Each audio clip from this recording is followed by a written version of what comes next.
هنعمل بقى النهاردة احلى فطاير مع بعض. دي فطيرة البطاطس، حاجة كده عظمة، جميلة وطعمها حلو ومغذية، وفيها حشوة كمان مفيدة جدا جدا للأطفال. دي فطيرة نباتي معمولة بالبطاطس، شايفين شكلها. هنقدم جنبيها آه، زيتون مخلل. وانا كمان عامله جنبها المبكبكه دي كنت انا عاملاها قبل كده في القناه. لو انتوا عايزينها هسيب لكم اللينك بتاعها في الرابط بتاع الفيديو. نفتح بقى مع بعض. هنجيب واحده اهي مع بعض ونفتحها ونشوفها بقى من جوه، بس هي سخنه جدا مش قادره امسكها.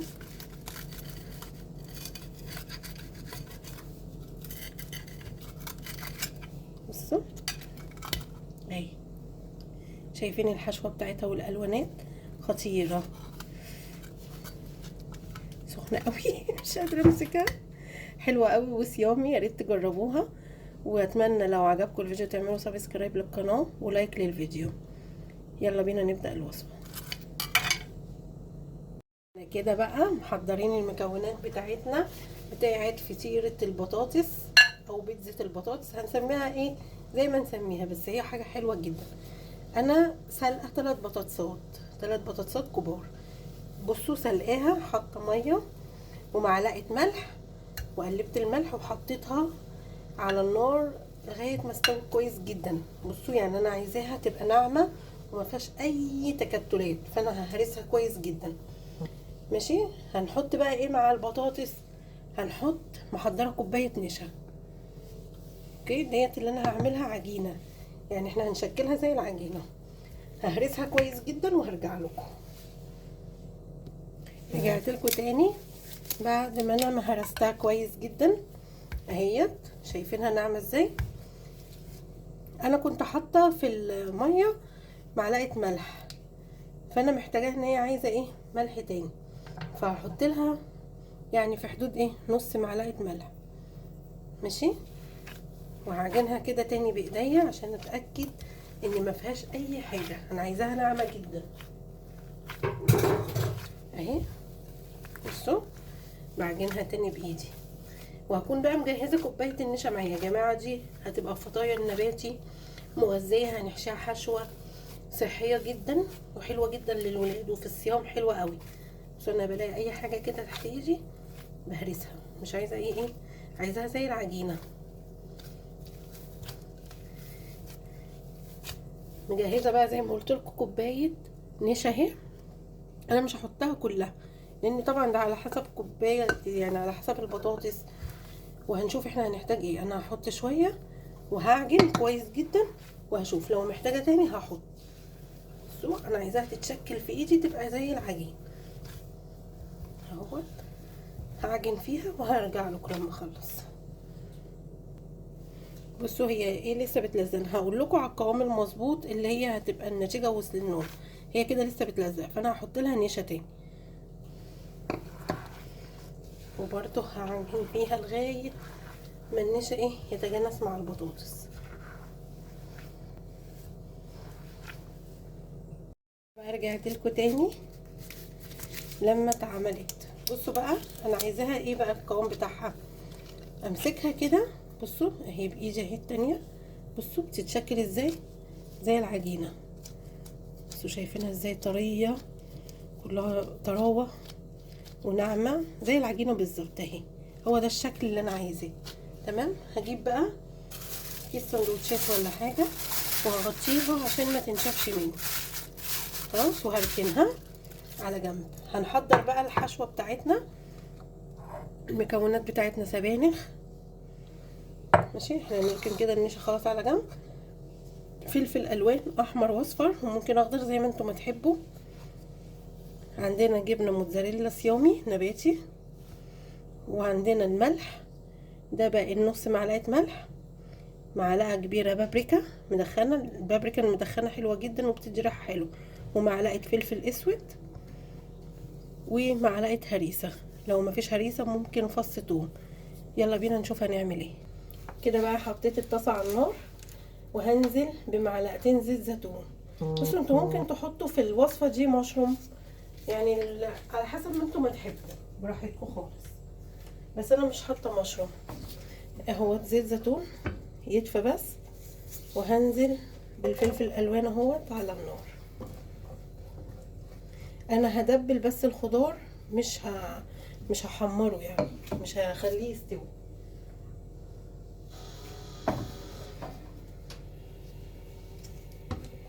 انتوا شايفين؟ وكمان جبت زيتون معانا هنحطه في الوصفه. انتوا بقى مستغنين عن اي حاجه عادي جدا براحتكم.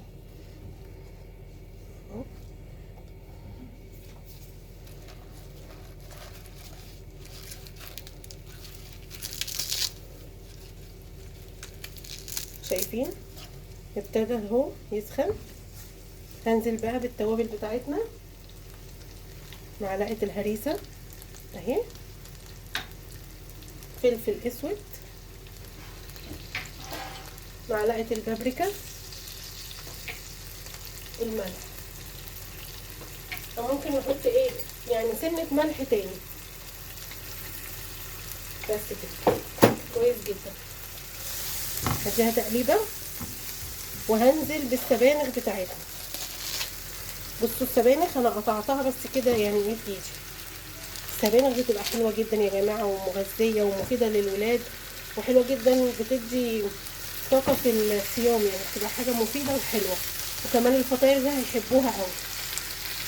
هحمر وارجع لكم.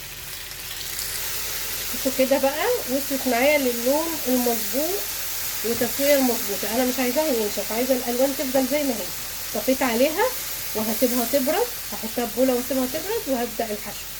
اهي كده جبت بوله وهنزل بالحشوه فيها عشان اسيبها تبرد. اهي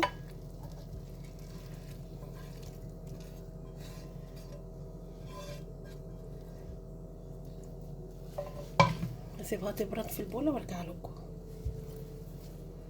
رجعت لكم تاني بقى اهي بعد ما الخلطه بردت وانا مغطيه العجينه. اهي بقت عجينه اهيت. بصوا رجعت لكم تاني اهي. العجينه اهيت في ايديا، دي عجينه البطاطس. بصوا هبدأ بقى ايه اشكلها دلوقتي. جبت معلقه بس عشان ايه احط فيها الخلطه بتاعتنا. بصوا انا هعملها ايه كبيره شويه. هحاول احط فيها كده ايه السبانخ والفلفل اهو، واحط شويه جبنه موتزاريلا. شايفين؟ وهقفل عليها اهي.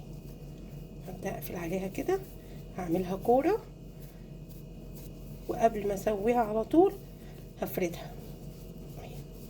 ماشي، هقفل اي حته ايه باينه فيها الخلطه اهي اهي، واركنها هنا دلوقتي واغطيها برضو. انا مش عايزاها تنشف معايا.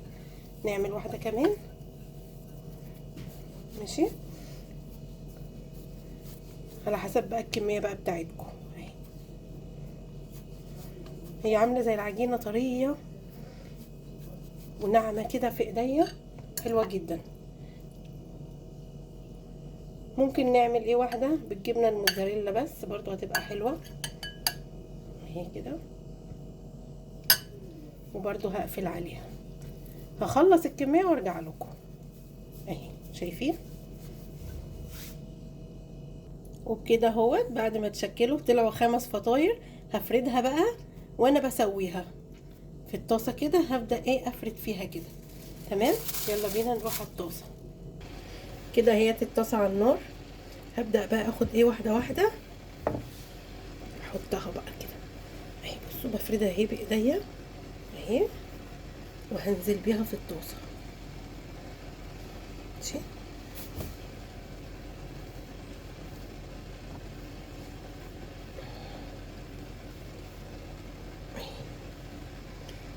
دي بقى للنباتيين للصايمين حاجه عظيمه. حلوه قوي هتتقدم. انا هقدمها هحطها للولاد. بصوا هنا الحشوه طلعت مش مشكله خالص. انا هقدمها للولاد مع الولاد مع مكرونه مبكبكه وشويه زيتون مخلل وحاجه كده جميله. كده انا هبدا بقى ايه احمرها في الطاسه. بصوا شايفين انا هفضل بقى ايه اقلب فيها كده لغايه ما تاخد الوش الحلو الذهبي. ماشي. بصوا هي فتحت بس مش مشكله. هكمل وارجع لكم. بصوا كده ابتدت تاخد اللون الذهبي بقى الجميل اهي شايفين. وانا بقلب فيها بالراحه. بصوا يعني اتحولت لفطيره. انا بس بوريكم كل الخطوات عشان تعرفوا. اهي بقلبها اهي تتقلب معايا بسهوله جدا. شايفين. هكمل وارجع لكم.